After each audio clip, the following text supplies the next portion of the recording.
नमस्ते प्यारे बच्चों। आज की हमारी कहानी है अपना भोंटू। बच्चों, ये कहानी लिखी है मुकेश नोटियाल ने और ये प्यारे प्यारे चित्र बनाए हैं जेम्स स्कॉट एडवर्ड ने। आपको ये कहानी बहुत ध्यान से सुननी है और उसके बाद इस कहानी को आपको अपने आप कई बार पढ़ना है। तो कहानी शुरू करते हैं।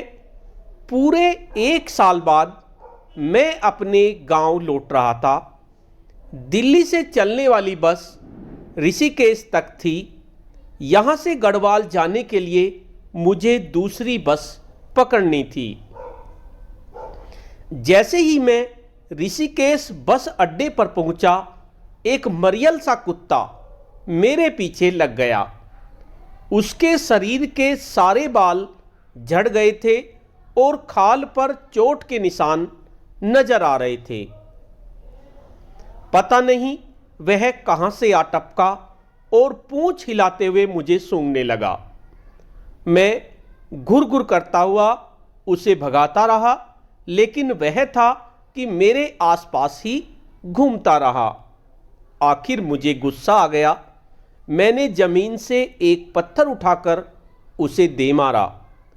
कूं कूं करता हुआ वह कुछ दूर तक भागा, लेकिन डरता सहमता फिर मेरे पास आकर बैठ गया। बस अड्डे पर लगी बेंच पर बैठकर मैं बस की प्रतीक्षा करने लगा। कुत्ता अब मेरे पास बैठकर पूंछ हिलाता रहा। इस बीच मैंने चाय पी और बिस्कुट खरीदे। मन हुआ कि 2-4 बिस्कुट कुत्ते को भी खिलाऊं, लेकिन फिर यह सोचकर रह गया कि कहीं वह फिर मुझे सूंघना शुरू न कर दे। मैं चाय बिस्कुट खाता रहा और कुत्ता फटी आंखों से मुझे देखता रहा। जैसे ही बस आई, मैंने सामान उठाया और बस की तरफ दौड़ा। कुत्ता भी मेरे पीछे पीछे बस तक आ गया। वह तो मेरे साथ बस के अंदर घुसने वाला था, लेकिन कंडक्टर ने उसे एक लात मारी और वह किकियाता हुआ दूर जा गिरा। 7 घंटे के पहाड़ी सफर के बाद मैं घर पहुंचा। मां के चरण छूते ही मैंने पूछा, भोंटू नहीं दिखाई दे रहा, कहां गया है?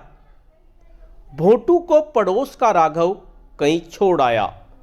मैंने तो भोंटू को इलाज के लिए पशु अस्पताल ले जाने के लिए कहा था, लेकिन वह अपनी मर्जी से किसी ट्रक में उसे डाल आया। पता नहीं कहां गया होगा हमारा भोंटू, कहते हुए मां उदास हो गई। पर भोंटू को हुआ क्या था? मैंने पूछा।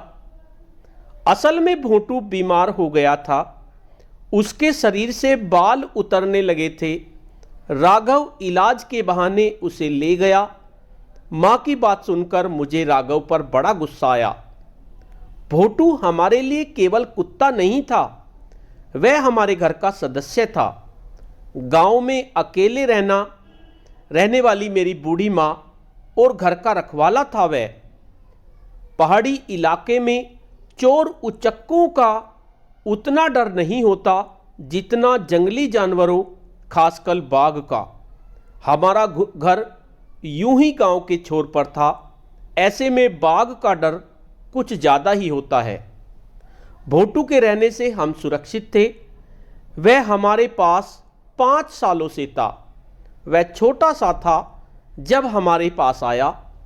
माँ ने उसे बच्चे की तरह बोतल से दूध पिलाकर पाला था। जब मैंने राघव से पूछा तो उसका सीधा जवाब था, वह सड़ने लगा था भैया। मैंने तो ताई जी की मदद की। अगर वह घर में मर जाता तो क्या होता?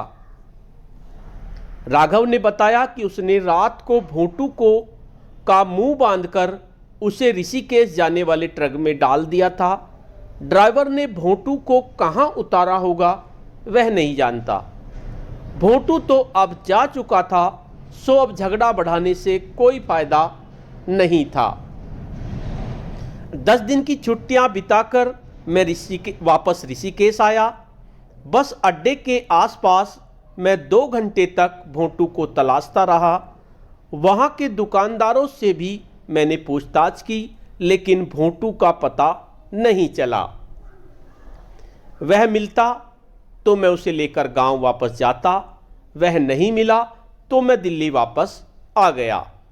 प्यारे बच्चों, आपको ये कहानी कैसी लगी? अगर आपके साथ भी ऐसा हो जाता है, अगर आपका कुत्ता भी इस तरह बीमार हो जाता है, क्या आप भी उसको इस तरह से छोड़ेंगे? इसके साथ साथ आप इस कहानी को बार बार पढ़ें और बताएं कि इस कहानी से आपको क्या शिक्षा मिलती है। तो बच्चों, आज की कहानी में इतना ही। धन्यवाद।